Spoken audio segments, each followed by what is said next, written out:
Ja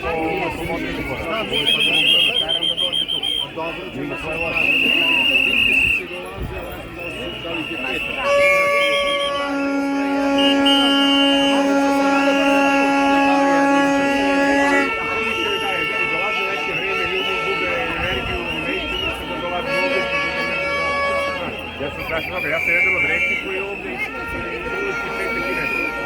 To je jedan proces, to tamo gutio.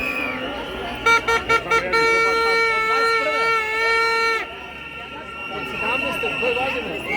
Ako hoće tako,